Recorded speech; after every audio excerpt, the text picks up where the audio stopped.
Ahead of his April 12th showdown for unification at welterweight, Stanionis seeks affirmation of his position in boxing with his challenge against Ennis.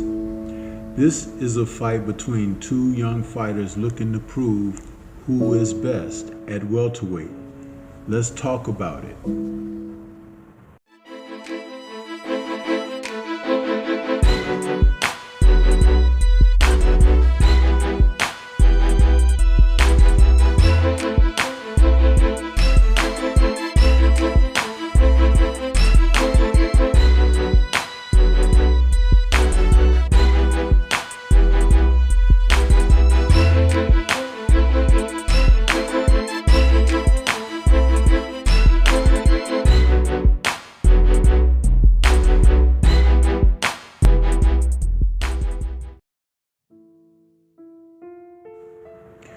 When Ennis and Stanionis come together on April 12th for unification, it will be for the IBF and WBA, also Ring Magazine welterweight title unification.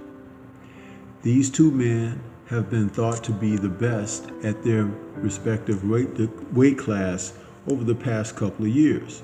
However, when they do come together, someone is going to be declared the better man of the two. Stanionis is a fighter that you have to be a true follower of the sport of boxing to understand his position and placement in the sport, but also understand that Ennis and what he represents in the sport is the fire of present-day champion and talent. So both men, with Ennis coming into the ring, bringing his record of 33-0, 29 KOs to Stanionis' 15-0 and 9 KOs. Both men are orthodox fighters, with Ennis being 5'10", Stanionis being 5'8", Ennis with a 74-inch reach to Stanionis' 68-inch reach. Ennis is also known to be a fighter who can switch his sides, meaning that he can fight effectively out of the southpaw position, where Stanionis is a one-way orthodox fighter who is usually heavily involved in body punching. He likes to set his shots up that way. But as we go into this, many people are forgetful about what Stanionis brings. This is a video to kind of like talk about who he is as a fighter. His last fight was in May of 2024 when he took on Gabriel Mastre and he won a unanimous decision. Prior to that was a 2022 rough fight against Radzab Butayev, and in that fight it was a split decision earned through hard-nosed labor. It was that fight that let me know that Stanionis is for real. Ennis has yet to face an opponent like Butayev, and in two fights against Karen Chukwuzadian, he's had a rough go. The first fight being a fight that took place in 2023, January, where he won a unanimous decision over Karen. But the second fight, which was in November of 2024, it proved to be different.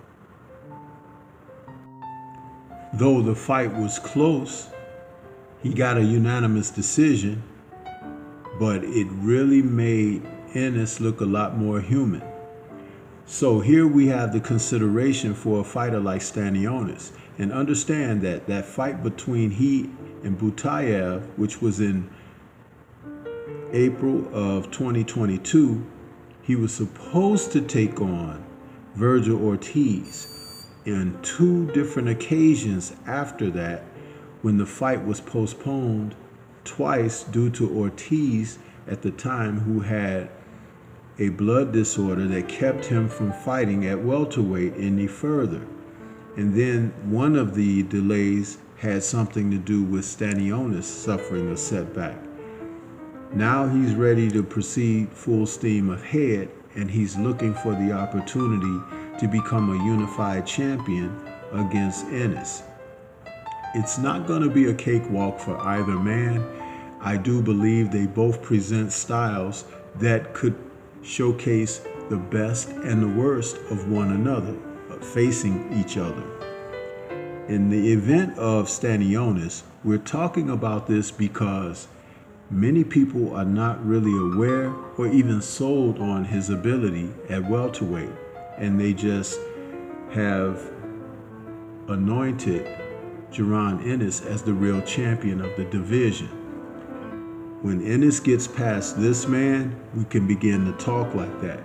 But until these two face one another, we're looking at something special with a showdown between the two at welterweight. But what do you think? This is Stormy B-Man. Shout out to the mighty LDBC and Liberated Perspective, a third eye view of the world. For more content such as this, please like, comment, subscribe, and share. Let me know your thoughts about Emantis Stanionis and his chances against Ennis. Peace to everyone out there, and everyone please remain safe.